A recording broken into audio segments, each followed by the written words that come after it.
Wood glue, glue and wood tip, Tool Tip Tuesday. It's Tool Tip Tuesday. Yeah!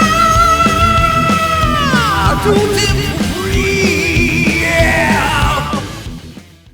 What's up, everybody? Welcome to the Tool Review Zone channel and Tool Tip Tuesday. Yes, we have a tool tip for you here every Tuesday. So if you're not subscribed, hit the subscribe button and the bell notification so you don't miss out. So today we are looking at wood glue. Pretty easy stuff to use, but can be messy. And today I'm going to show you a cool trick, tip, hack, whatever you want to call it, to make this a little bit easier for you. Let's start that sweet timer.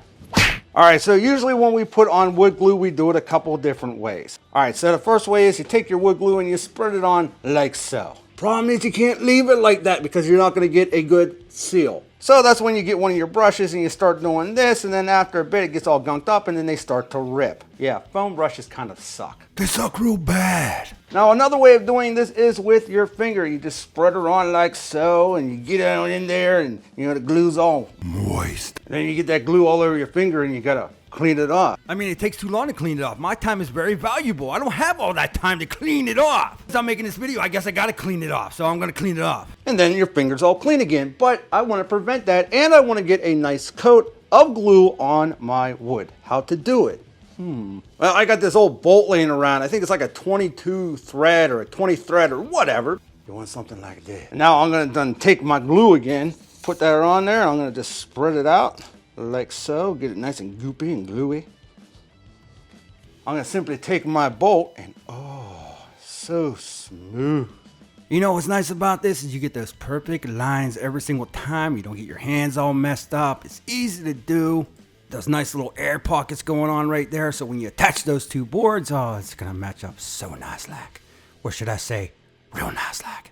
Now what's cool about this, and I don't know how well you're able to see it, but when I do this with my screw, it actually leaves like an air pocket. And when I join those two pieces of wood together, it's just going to suck in there and get a super tight, easy bond.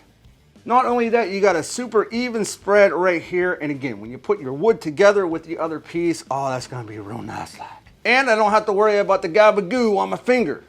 All in all, this works really well. It gives you a nice even spread. Just go over it once, hit it again, and it'll start smoothing itself out. Just to let you know, if you have a lot of glue or need to put a lot of glue, you could use a bigger bolt like a lag bolt and do the exact same thing. You can see it sort of contains that glue on the sides where it doesn't drip on the edges, but you get those really nice lines in there and you're able to put everything together real nice. Now I know it's not rocket science, but all you gotta do is rinse your bolt off. You can use it over and over again. You don't have to worry about these pieces of crap anymore. Tool Tip Tuesday. Let me know what you think in the comment section below. Will this tip help you? Again, it's not rocket science, but it's one of those tips that will help keep your hands clean. You don't have to worry about going out spending money on junk anymore. And all in all, it does a pretty good job, and it gives you a very nice even coat, a lot better than what you would with your finger. Leave me a comment in the comment section below. Let me know what you think. Love hearing that feedback. Also, if you could smash that like button, really appreciate it. I always appreciate you stopping by. And with that, we'll be back with more videos soon.